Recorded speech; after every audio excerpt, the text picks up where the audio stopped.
Brought with me a list of Kenmore band. There was The Moment, which contained Jimmy Chambers, who later went on to be in Mercury Rev. They're world famous. The Beaumonts, which had this guitarist John Resnick, who the Spedders, which had Bud Redding and my brother. There was Powder French, which is Louis Cannizzaro. He's a famous artist now. Sandad, which had Ralph Arrington, who Johnny Goo Goo, if you look, he's got a tattoo that Ralph Arrington did of a Sandad on his arm. You can see it in all the interviews.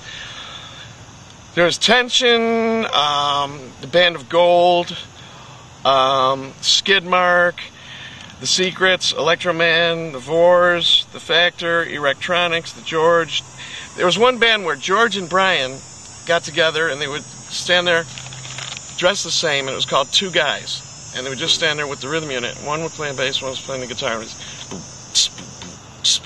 they would just stand there and go, "We are the same, we are the same, we are the same."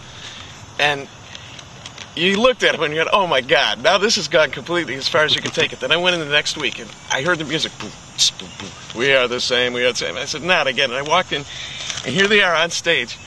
But they were wearing fat suits, and the sign said "Two Fat Guys." So that's what I'm talking about. Okay, so we had two guys, two fat guys. Green Jello, which later went on to be world famous. Full of Grace, Wallpaper, Cathedral of Hope, the Dobermen, Trek with Contronic, which comes in under the wire because Kane was from Kenmore. Cherry Bomb, all-girl group. The Plastics, which had Vincent Gallo, who was world famous, actor and musician. The Indians. I remember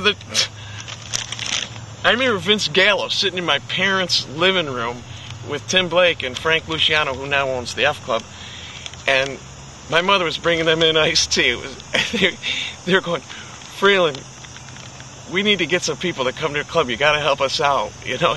And when I think about it now, Vince Gallo asking me for advice, it's pretty funny. But anyway. The Indians, Bulletproof Claudia, which had Anthony Bellani, who was a big wig, later went on to practically run this town. The A-Tones, which contained Mark Weinstein, who now owns Amoeba Record, which Rolling Stone magazine calls the coolest record store in the world. 3 locations, LA on Hollywood Boulevard, Hayton, Ashbury in San Francisco, and in Berkeley. Killick, Coffee Scare. Oh, Killick had Chuck Kavanaugh, who, besides producing half the bands, because he worked at Trackmaster, now works for the Sports Channel, doing 1 million shows there in New York.